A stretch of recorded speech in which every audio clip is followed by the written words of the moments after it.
Kumiko and the Shadowcatchers, Chapter 5. In old times, people used to think that there was a dragon who could swallow the moon. Any time the moon started to disappear, they would fire their cannons and bang their pots to frighten the dragon far away. But this was silly. Tomoto says there has never been a dragon so big. He said it was only the Earth's shadow crossing over the moon that made it look like it was being eaten. But the idea of it, the idea of a great dragon, is something real dragons say makes the fire in their bellies burn brighter and their whiskers shine like the stars.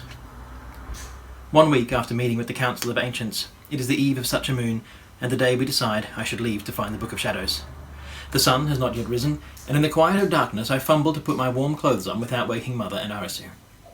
It's the first time I think I would rather be going to school than flying somewhere with Tomoto, even if there was a test or if Hatsuo had a bucket full of lizards to throw at me. Silently, as a held breath, I creep through the house and out the front door to the dim light of the new morning. Everything looks soft under the deep mist Tomoto has cast around our neighbourhood, and as I step into our courtyard, I see it is filled with more dragons than our house has ever known. Some are from the Council of Ancients, but most are the friends and faces I know from the Dragon Kingdom in the clouds. Their many tails twist around the garden, flattening the lanterns and shredding the peonies in a way that Mother will not like, and their great heads arch like statues, so elegantly that even the Emperor could not help but marvel. There is only one human standing amongst this crowd. She pulls me into a tight hug. My Obasan was the first person to tell me about dragons, and the only one who understands why I must go. I don't like to lie to Mother, but I know she would only worry herself to threads if she knew I was not really going with Obasan on a holiday to Okinawa.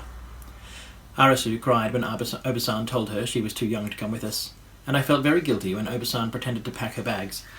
Of course, she is not going to Okinawa either. She's going to live with the dragons until I return. She jokes that it will feel just like a holiday, but I can tell she's worried. She buttons the top of my jacket and kisses me for luck as I turn to face the dragons in my garden. Look after them, I say, bowing like a general going into battle. Tomoto lifts me onto his back and pounces into the air. I want to seem brave, so I only look back once to trace all the features of home onto my heart before I face the impossible task ahead. We arc like an arrow high over the clouds. My feet scuff the tops of them before we fall again towards the ground. The flight is short, and the plan is simple. The first thing I must do is find a shadowcatcher, and by the time the rising sun has drawn a pink line across the horizon, we have landed in the only place I am sure to find one. The edge of the forest is still and dark and quiet. Somewhere deep inside lies that terrible cabin Arasu was once taken to by the old shadowcatcher I saw at the stream. I never imagined I would choose to return here. Tomoto sets me down in a hidden thicket of katsura trees, carpeted with long wet grass and closed spring flowers. As my toes touch the ground, a strange feeling seeps through me. The fresh smell of the morning makes me feel as alive and alert as a rabbit or a sparrow that knows it's near a fox's den. I take a deep breath. I will remain close by, Tomoto says. I can see everything you see, so if you need me, I will come. Above you, every dragon in the world is perched at the edge of a cloud, awaiting your return. You are not alone, Kumiko. We will be with you wherever you go. I throw my arms as far as I can around Tomoto and press my face into his scales. He smells like wood in the hot sun, or the first scents of a new log on the fire. I know we each have so many worries and wishes, but sometimes one short hug is like a long conversation between friends. I kiss him on the snout before turning on my heels and running into the green shade of the forest. I don't look back this time. This way, I can pretend that Tomoto is only as far away as one look over my shoulder. As I get deeper into the forest, I slow down. New spring leaves make long green passages that lead in different directions like a maze. It is hard to tell whether animals or people made these tracks. Certainly, last time I was in this forest, it was full of shadowcatchers. I remember they marched noiselessly between the trees like ants heading towards the cabin on the hill. That's because they knew Arasu was there with her shadow, more tempting to them than sugar. This time, I'm the forest's secret, and like any of its creatures, I hurry through it with my ears pricked and eyes wide for danger. But it's not long before I find what I'm looking for. The cabin sits like a well-wrapped gift on the top of a hill. I sneak slowly towards it, watching until the cabin door opens and the old man shadowcatcher shuffles outside to empty tea leaves from a pot.